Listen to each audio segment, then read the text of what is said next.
Alors, c'est maintenant qu'on aborde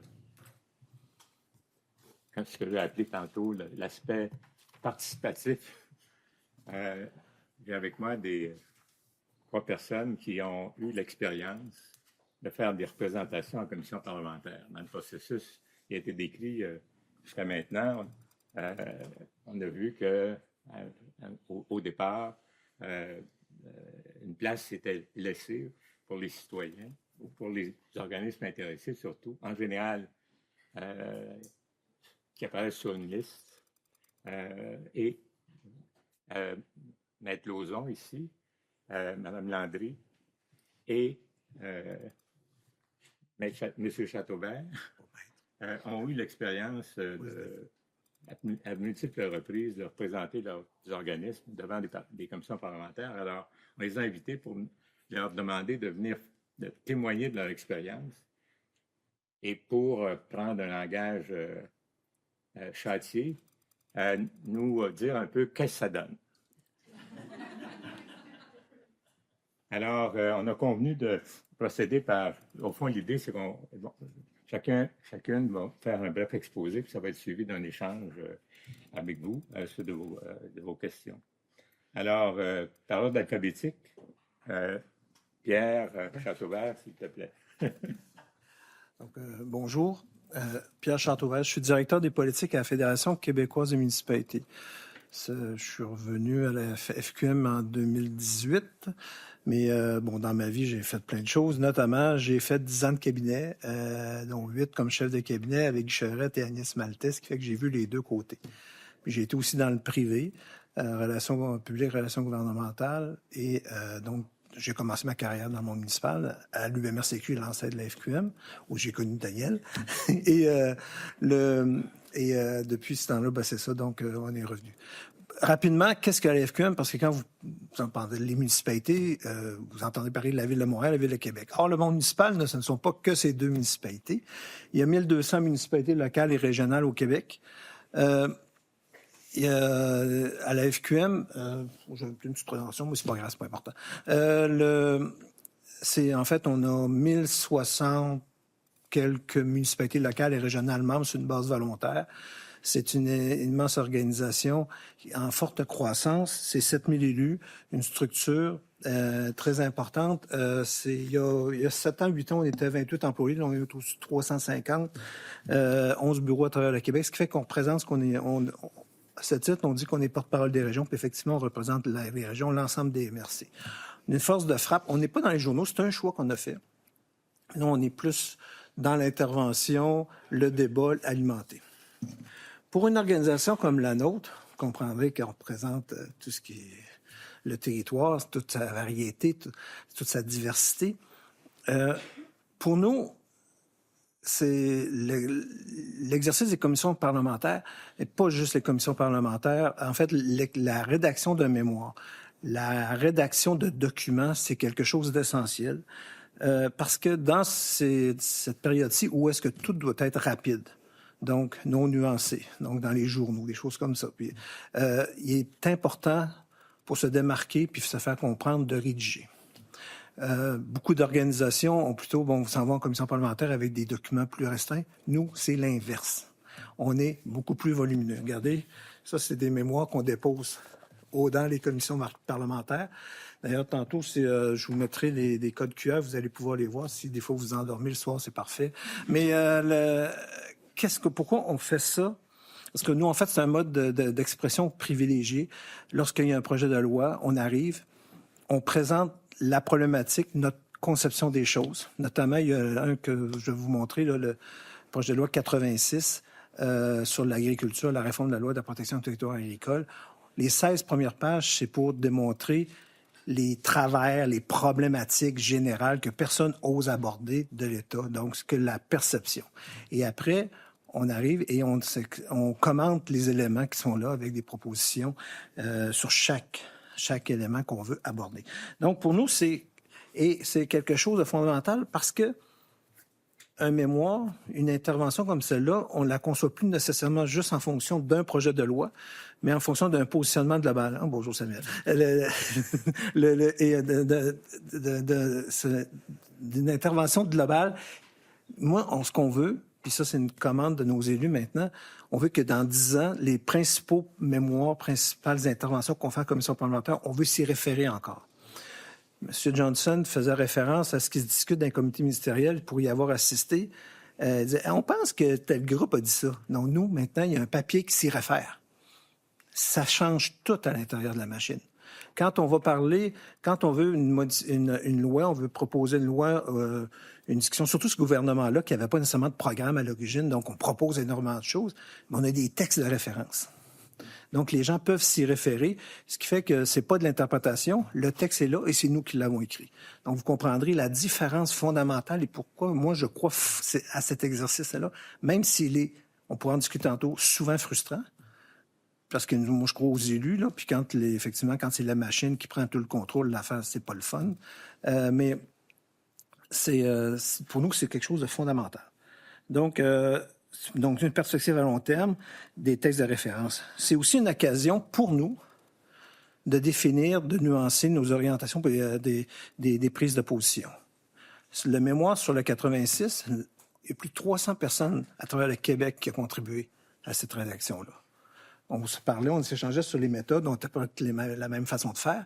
Mais 300 personnes qui ont alimenté, défini, participé à la prise de position, puis à travers nos instances, jusqu'à l'adoption par les dirigeants, les conseils. Donc, c'est quelque chose de très exigeant, mais c'est quelque chose sur lequel c'est une pierre sur laquelle on peut bâtir l'édifice de nos positionnements.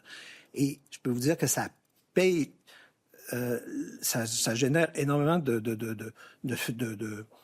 pas de reconnaissance, mais de fierté de notre monde, parce que, tu sais, il y a des textes, et c'est ça que nous autres, on veut alimenter beaucoup. Donc, pour vous dire comment c'est important, depuis septembre 2024, j'ai 19 mémoires déposées en commission parlementaire. J'en ai un gros paquet parce que c'est important, ça aussi, là, les mémoires déposées en cadre des consultations pour les règlements. C'est quelque chose de fondamental et tout aussi exigeant. 3 documents d'orientation. Puis là, actuellement, j'ai 2 mémoires en préparation puis un document d'orientation en préparation qui vont être livrés d'ici la fin du mois de mai. Donc, c'est un exercice extrêmement exigeant qui est, je pense, utile dans la société, utile dans l'État pour faire de la représentation, mais aussi utile pour notre organisation pour définir nos positions. On devient, j'en suis convaincu, un groupe plus fort et plus cohérent à partir du moment où est-ce qu'on suit cette ligne-là. On pourra revenir plus tard, là, mais sur les façons qu'on peut intervenir pour laisser la parole à mes collègues, là, mais la façon pour intervenir en commission parlementaire auprès des oppositions, quand il faut commencer puis qu'on veut pousser dans un projet de loi, qui on parle dans le gouvernement et tout ça, on pourra peut-être en reparler. Puis justement, le moment de la commission en tant que telle, moi, je trouve ça de plus en plus drôle, elle est là. Donc, frustrant, mais drôle. Mais on pourra en reparler plus tard, là, mais je vais laisser la parole à mes collègues pour respecter la convention qu'on a faite sur la présentation. Alors, merci. Maintenant, je présente Mme Annie Landry, qui est directrice santé-sécurité pour la Fédération des travailleurs du Québec. Donc, il va nous donner l'expérience de quelqu'un du monde syndical, après avoir entendu l'expérience de Pierre, qui est du monde municipal. Alors, Madame Landry, quel est votre verdict à la suite de vos interventions devant la commission parlementaire? Merci. En fait, ma première intervention en commission parlementaire, j'étais fraîchement sortie du baccalauréat avec 23 ans, je me rappelle. Puis on m'avait demandé d'écrire un mémoire. Fraîchement sortie des études, j'avais mis un paquet d'analyses statistiques. Il m'a dit, tu t'en viens, parce que si je me fais poser des questions sur comment tu es arrivé à ces chiffres-là, c'est toi qui vas répondre. Donc ça fut ma première commission parlementaire, mais il faut savoir que maintenant que je suis directrice du service santé-sécurité à la FTQ, qui représente 42 syndicats affiliés, 600 000 membres, habituellement, c'est la présidence ou le secrétaire général qui se présente en commission parlementaire, accompagné de personnes techniques, dont moi ou mes collègues, tout dépendant du dossier dont on est responsable. Donc moi, c'est plus la santé-sécurité qui, dans les dernières années, été interpellé plusieurs fois dans les commissions parlementaires. Ça a pris une 40aine d'années suite au... Puis je regarde M. Johnson en arrière parce que les réformes dans santé et sécurité datent de cette époque-là là, et ont été longtemps été en vigueur au Québec sans qu'elles soient profondément modifiées. Donc, on y va, on est souvent interpellé et j'ai fait ma présentation un peu comme le avant, pendant et après, comme un peu le thème de la journée. Mais évidemment, ça a pour nous une utilité variable selon le contexte politique et l'objectif du projet de loi. Donc, ça dépend beaucoup de la pertinence, de l'ouverture du gouvernement en place, qu'il soit minoritaire ou majoritaire. Donc, ça, les représentations qu'on va faire vont avoir plus ou moins écho. Ça dépend aussi des consultations préalables, parce qu'on sait, bon, il y a le Comité consultatif Travail Main-d'œuvre, le CCTM, il y a la CNESST aussi, où on peut discuter beaucoup de choses réglementaires, projet de loi qui s'en vient. La Commission des partenaires du marché du travail, la CPMT aussi, qui est consultée. Et au préalable, il y avait aussi beaucoup des documents qui étaient produits dans des grandes consultations. Dans mon secteur, c'est le livre blanc qui est encore une référence. Ce qui est moins d'actualité, on voit moins ça maintenant. C'est plus des consultations, entre autres le CCTM pour la modernisation du régime en santé et sécurité du travail a été consulté plusieurs fois, plusieurs reprises, suite à plusieurs échecs pour finalement arriver au projet de loi 59. C'est sûr que là, en commission parlementaire, c'est un projet de loi mammouth, 313 articles. Et il y avait une ouverture de discussion, d'arriver à un consensus, de faire avancer le projet de loi pour qu'il soit adopté avec un certain consensus autour de la table. Donc ça, la commission parlementaire était particulièrement favorable, même si c'était en pandémie. Et j'avoue que ça a été, je pense, un de mes plus grands stress parce que c'était en virtuel et il y avait juste 2 personnes qui pouvaient assister. Donc le personnel technique, on était en arrière avec un délai de 45 secondes. Fait que c'était un petit peu difficile d'y passer des petits papiers pour dire non, mais réponds ça. Et on n'avait pas les cheveux coupés. Hein? Donc, c'était, je pense que c'était ma commission parlementaire qui a été génératrice de stress la plus marquée. Sinon, donc, ça, c'est un exemple. Si on y va avant la commission parlementaire, habituellement, aussitôt qu'il y a un projet de loi qui touche les travailleurs, travailleuses, ou même la société en général, la FTQ, elle réagit par des sorties médiatiques. On fait des communiqués de presse, donc la position, souvent globale, elle est connue du gouvernement, des parlementaires, bien avant qu'on arrive devant la commission. Pour nous, la grande question, et là, on le vit présentement avec le projet de loi 101, c'est quand? Quand est-ce qu'on va être convoqué? On a combien de temps pour écrire le mémoire? Ça, c'est d'une importance cruciale. Ça va aussi grandement impacter comment on va être capable de consulter nos affiliés ou pas, et si on va avoir des fins de semaine ou des nuits ou pas. Donc ça, c'est quelque chose qui est très important. Ensuite, faut aussi savoir que pour nous, l'écriture d'un mémoire, c'est l'opportunité de consulter nos syndicats affiliés, mais de mobiliser nos membres, d'informer les sections locales sur les enjeux politiques, législatifs. Donc, c'est quelque chose qui est très vivant. Puis, ça nous permet de rendre visible la position de la centrale syndicale puis notre capacité d'intervention politique. On est assez chanceux à la FTQ. On est une assez grosse centrale syndicale qu'on est rarement mis de côté. Donc, on a un accès assez particulier au législatif. Mais ça renforce notre légitimité démocratique quand on va en commission, qu'on représente les intérêts de nos membres. Donc, ça nous met de l'avant. Ensuite, c'est sûr que, par exemple, quand on prépare notre mémoire, on prépare notre venue pendant la commission parlementaire, il y a toute une stratégie quand même qui est réfléchie autour de sorties médiatiques. Est-ce qu'on a besoin de faire des manifestations? Des pressions dans les médias, est-ce qu'on doit faire des campagnes publiques? Donc, tout ça est réfléchi dans un tout global. Ce n'est pas juste la présence en commission parlementaire. Tout dépendant des dossiers, évidemment, il y en a qui sont moins intéressants. On l'a vu, la santé et sécurité du travail, c'est hyper technique. C'est très difficile de percer dans les médias avec le sujet de la santé et sécurité au travail. PL 89, plus facile de percer dans les médias. Les actions aussi mobilisent beaucoup notre monde. Ensuite, pendant la commission, le 10 minutes, est-ce que c'est suffisant? Ça dépend. Ça dépend de la grosseur du projet de loi, ça dépend de la position de la centrale. Donc, ça dépend vraiment. Tu sais, si on demande le rejet simple, on utilise notre 10 minutes juste pour faire valoir notre position. On en masse le temps de débattre. Si on veut sensibiliser sur des aspects importants qui sont inapplicables, puis que c'est un projet de loi de 300 articles, là, ça peut être plus ardu. Et dans ce temps-là, c'est favorable d'avoir soit l'appui du ministre ou l'appui des partis d'opposition pour que les questions soient bien posées pour nous permettre de faire valoir d'autres enjeux que le projet de loi pourrait apporter. Ensuite, la pertinence pendant la commission parlementaire, on voit aussi rapidement si le ministre responsable va être ouvert à modifier ou non le projet de loi. À quel point est-ce qu'il y a une ouverture de dialogue, puis à prendre en compte les commentaires apportés. Ça va aussi nous indiquer le niveau de mobilisation qui va être nécessaire pour faire bouger le gouvernement et savoir s'il y a des partis d'opposition qui nous appuient. Quand on n'a aucun rapport de force ou que c'est un sujet qui ne crée pas d'émoi, des fois, ça va un peu tomber à plat. C'est pas vrai que c'est toutes les commissions parlementaires auxquelles on est présent, qu'on a une grande mobilisation de nos membres et qu'on fait des sorties publiques. C'est à géométrie variable. Mais pendant l'audition, des fois, on peut aussi faire des alliances avec les autres associations syndicales pour dire, bon, pendant ton 10 minutes, toi, aborde tel aspect, moi, je vais aller aborder tel aspect pour être sûr que le message syndical, lorsqu'il y a une entente, soit attendu en commission. Sinon, après la commission, c'est l'importance de l'étude article par article. Pour nous, puis on l'a vu avec la diffusion en ligne, ça change vraiment notre capacité de faire des représentations et d'influencer les amendements.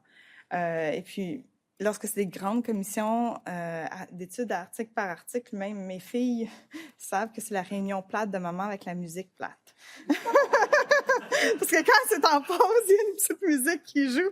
C'est vrai que c'est plate, hein? C'est vrai qu'il n'y a pas de voix de musique. Puis quand c'est des enjeux cruciaux, ben la tablette me suit à table. Donc, vous soupez en famille. Je pense que les ascenseurs, la musique est meilleure. Oui, c'est ça. Donc, c'est sûr que l'étude article par article, bon, PL 59, c'était 9 mois d'étude article par article. Ça a été toute une expérience. Le PL 42 sur les violences à caractère sexuel, ça a duré 2 semaines. Il y avait un consensus, ça a été rapide. PL 89, là, on s'amuse à l'écouter avec les commentaires, les interventions. Quand on disait tantôt, on ne sait pas combien de temps ça va durer. PL 89, on était veille de faire un pool. Mais donc, ça aussi, ça nous permet aussi d'évaluer comment on se mobilise, quelle est la réaction. Puis, de parfois avoir l'attention médiatique puis la maintenir, tout dépendant de la longueur de l'étude par article, ça va être plus facile ou plus difficile. Finalement, pour terminer, peut-être les leçons tirées de l'expérience, c'est que la commission parlementaire, c'est vraiment qu'un aspect du processus. C'est pas vrai que toute notre action commence avec la commission parlementaire. Souvent, c'est des années avant. C'est beaucoup de discussions de corridor, beaucoup d'appels téléphoniques. Je lisais, bon, parce qu'avec la modernisation du régime en santé et sécurité, on a été voir ce que nos prédécesseurs ont fait. Et en 1979, en 1985, j'avais de mes prédécesseurs qui prenaient l'avion quand les ministres partaient de Montréal à Québec pour être sûr d'avoir le temps pour aller discuter avec eux. Donc, il y a ces stratégies-là aussi qui ont évolué avec le temps, mais maintenant, c'est avec des textos, on suit en ligne, puis on a instauré un nouveau vocabulaire. Je dirais qu'il y a des papillons de nuit, mais maintenant, il y a aussi des lutins qui aident dans les amendements en commission parlementaire. Les lutins, oui, en fait, c'est à la fin de l'étude article par article. Il y a eu un remerciement aux lutins qui ont aidé aux amendements, mais les lutins étaient en train de souper avec les enfants, je vous dirais. Mais on n'est pas les seuls. Les groupes communautaires font ça aussi, puis c'est vraiment une culture, nous, qu'on voit, que les gens contactent de plus en plus live le monde, vu que c'est tellement facile maintenant, dès que tu as un contact privilégié, soit avec un ministre, un député, même les agents de recherche des députés, là, on est capable d'influencer live les travaux. Ça change la donne aussi. Mais alors, comment faites-vous pour avoir le numéro de cellulaire du ministre? Pas le premier ministre, moi, je l'ai pas, mais j'ai du monde en haut, par exemple, qui ont plus de contacts à ce niveau-là. Non, alors merci. Alors, maintenant, je vous présente Maître Hélène Lauzon, qui est présidente du Conseil patronal de l'environnement. Patronal de l'environnement du Québec, parce que parfois certains, juste pour que vous fassiez la différence, certains confondent le Conseil patronal de l'environnement du Québec avec le Conseil du patronat du Québec. Le Conseil du patronat a une vocation davantage économique, alors que nous, c'est vraiment environnement, développement durable. Alors, bonjour, merci beaucoup, Jules, pour l'invitation. Je vous dirais en partant, bon, bien sûr, c'est un exercice démocratique absolument nécessaire. Quand le premier ministre Johnson disait tantôt la question de la séparation des pouvoirs, oui, puis on le voit davantage en ce moment. C'est un grand exercice de démocratie. Nous sommes chanceux de pouvoir réagir à des projets de loi parce que lorsque l'on regarde ce qui se passe en ce moment aux États-Unis, ben tout est concentré dans l'exécutif. Ça, c'est le début du totalitarisme. Alors, on s'en réjouit de pouvoir avoir tout ici et pouvoir avoir la possibilité de prononcer, faire des représentations sur ce qui s'en vient. Donc, nous, à ce moment-ci, nous travaillons beaucoup au niveau provincial pour comprendre le programme électoral et les orientations qui s'en viennent au niveau provincial et c'est ce que nous avons fait aussi au niveau fédéral avant les élections. Comprendre où est-ce que le gouvernement potentiel s'en allait pour ensuite à savoir quel est le programme et comment nous allons pouvoir l'influencer le cas échéant si nous pensons que ça peut avoir des répercussions positives ou négatives sur les entreprises. Bien sûr, on représente le secteur d'affaires du Québec pour toutes les questions d'environnement et de développement durable. Donc, si nous connaissons ou nous avons l'impression de connaître les orientations, mais nous vérifions tout de même avec l'administration, les sous-ministres, sous-ministres adjoints, directeurs régionaux en disant où vous en allez vraiment dans cette direction ou comment orientez-vous votre calendrier.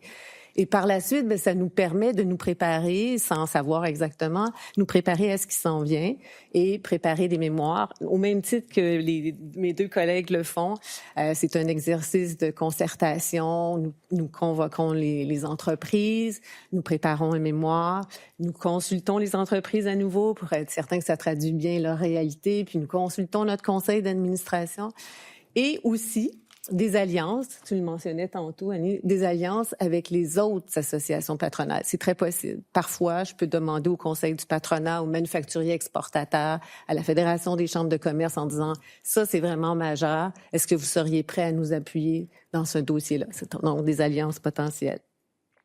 Les membres aussi se reconnaissent. Une organisation comme la nôtre, là, elle a été constituée parce que quand les entreprises sont revenues de Rio de Janeiro en 1992, elles se sont dit, bien, ça nous prend une vitrine collective. Parce qu'elles ne peuvent pas toujours elles-mêmes faire des représentations, puis vous pouvez comprendre pourquoi. C'est nous qui faisons des représentations. Et je crois à la fonction démocratique du lobbying. Oui, bien sûr, j'en fais tous les lundis religieusement. On regarde mon agenda de la dernière semaine, mais ça permet aussi d'expliquer à l'administration, au cabinet, au ministre, le pendant de qu'est-ce que ça représente, une nouvelle politique publique dans la réalité des entreprises. Donc, je vous dirais, oui, c'est fondamental. Pour moi, c'est un privilège de vivre dans une société démocratique et de pouvoir participer à éventuellement éclairer les parlementaires. C'est toujours ce qu'on espère, mais pas seulement les parlementaires, hein, les sous-ministres, les ministres adjoints, les directeurs régionaux, tous ceux avec qui on peut éventuellement discuter de l'orientation, nous allons le faire. C'est une chose aussi importante de pouvoir consulter les parties visées, nous en sommes. Ce qui est toujours délicat, c'est est-ce que nous allons être appelés? Nous le souhaitons toujours, bien sûr. Et ce processus de consultation, bon, un projet de loi, là, ce qui est merveilleux, c'est toute personne peut le commenter en envoyant un mémoire. Donc ça va. Mais ensuite, qui sera convoqué? Bien, comme nous représentons le secteur d'affaires pour toutes les questions d'environnement et de développement durable, bien, nous espérons toujours l'être. Et ça, c'est une question de négociation entre les partis politiques. Ça pourrait être amélioré comme processus pour s'assurer que ça soit assez équilibré. Nous, ce qu'on est toujours en train de dire, c'est il nous semble qu'il y a beaucoup plus d'ONG, de groupes verts que de représentants d'entreprises. Alors, on demande toujours qu'il y ait un équilibre de chaque côté. Ce processus-là pourrait être révisé à la limite. Les intervenants qui participent aux commissions parlementaires, ils détiennent une expertise particulière. Bon, c'est certain que lorsque nous arrivons en commission parlementaire, nous maîtrisons. Puis dans le domaine de l'environnement particulièrement, c'est très technique, scientifique. Nous maîtrisons le sujet. Souvent, nous sommes accompagnés en plus d'experts et ça permet, espérons-le, aux parlementaires de mieux comprendre un projet de loi qui peut être complexe.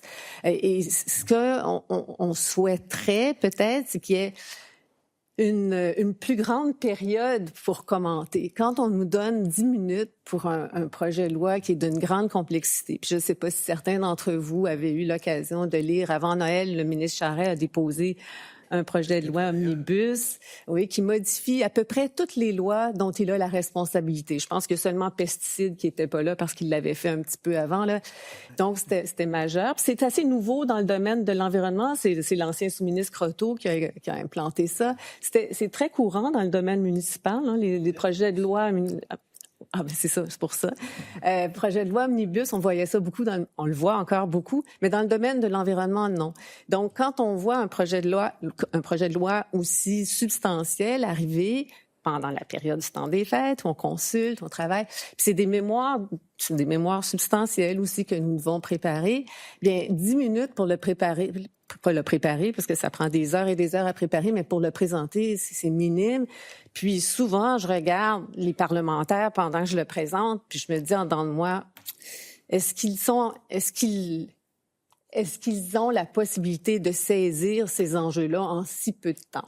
Donc, l'important quand on prépare un mémoire, c'est de renoncer à se prononcer sur certains enjeux qui sont très importants, mais pour lesquels on n'a pas suffisamment de temps en commission parlementaire, puis de faire un sommaire exécutif, comme on appelle, puis d'essayer de se concentrer sur cela, en espérant que pendant la période de questions, même si elle est très courte pour les oppositions, on le sait, ça aussi, c'est un peu malheureux, bien, en espérant que les oppositions puissent nous poser des questions qui vont nous permettre de sortir les autres messages aussi. Dans les limitations, bon, je vous ai parlé le nombre d'intervenants, qui est appelé, le processus de révision, ça, je pense que ça aurait intérêt à être revu. Le ministre responsable est toujours présent, c'est une bonne chose. Il est épaulé par sous-ministre adjoint. Et il peut donner l'impression de défendre son projet de loi, puis c'est normal, puis il peut donner l'impression d'être fermé, mais en même temps, il est en mesure de comprendre nos revendications et parfois en commission parlementaire, je l'expliquais à Jules ce midi, en commission parlementaire, il peut nous dire oui, là, c'est vrai que vous revendiquez ça, là, mais là, cette fois-ci, je pourrais pas accepter. Il y a d'autres revendications qui ont été faites. J'en ai parlé à Pierre cette semaine. Une disposition que je l'ai pas vue parce que l'article par article est terminé, là, puis je voulais aller voir qu'est-ce qu'on dit sur cette disposition-là.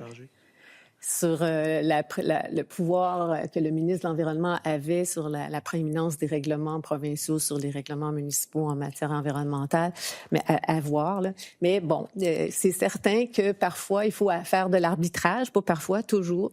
Puis là, c'est le monde municipal qui a réussi, je pense, à obtenir ce qu'il demandait, mais à vérifier. On n'était pas du même bord. À vérifier si c'est le temps.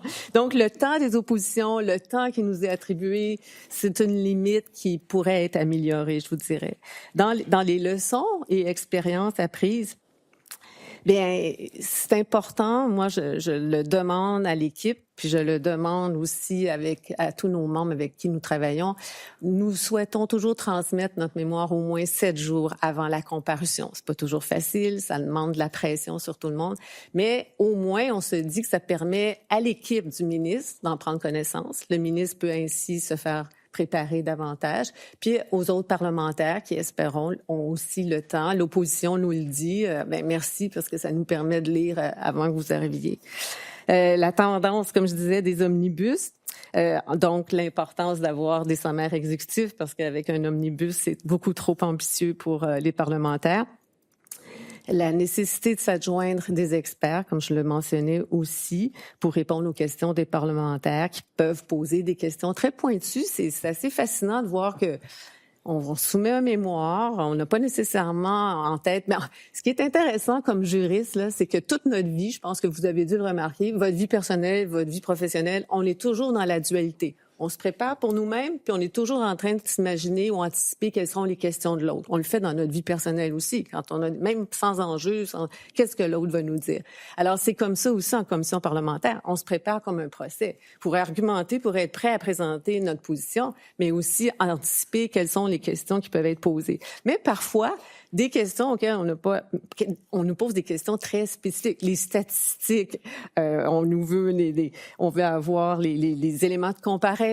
Qu'est-ce qui se fait ailleurs dans le monde? On n'a pas toujours les ressources financières aussi pour faire une recherche exhaustive, de dire qu'est-ce qui se fait en Suisse, toujours les pays parfaits, versus qu'est-ce qui se fait ailleurs dans le monde. Donc, il faut essayer d'avoir des experts avec nous puis d'apporter toute l'information nécessaire. Oui, une chose intéressante, c'est que quand nous sommes dans notre domaine, nous maîtrisons notre jargon, notre vocabulaire. Mais quand nous arrivons en commission parlementaire, c'est, comme je le disais dans mon domaine, mais je pense que c'est la même chose pour mes collègues, c'est très technique. Donc, nous essayons toujours d'adapter le vocabulaire aussi pour rendre le tout digeste pour les parlementaires. Bon. Une chose qui peut être intéressante que l'on fait, nous, pour voir comment le ministre oriente ses questions au départ pour se préparer, c'est est-ce qu'il y a une orientation, est-ce que les questions sont posées pour favoriser le projet de loi? Et donc, nous écoutons beaucoup ce qui se dit au début en commission parlementaire. Tout est enregistré, comme vous savez, éventuellement, tout est archivé. Donc, nous suivons de près ce qui se mentionne, ce qui est dit à ce moment-là. Et je suis d'accord avec toi, Annie, au stade de l'étude article par article, souvent, les oppositions nous téléphonent en disant « OK, là, on arrive, est-ce qu'il y a des enjeux pour vous, là, des points sur lesquels vous insistez, vous souhaitez vraiment? » Alors nous, ça nous permet bien sûr de passer certains messages puis de dire « OK, est-ce qu'il est possible encore de faire des modifications au stade de l'étude article par article? » Et je terminerai en vous disant, bien, c'est une belle chose qu'on a. C'est pas juste une belle chose. Je vois, quand j'entendais, c'est vous, hein, Monsieur Peters, puis votre collègue, où est-il? Celui qui a fait la première présentation aussi.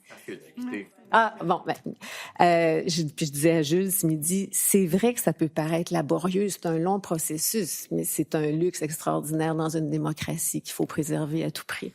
Merci. Alors, merci. Alors,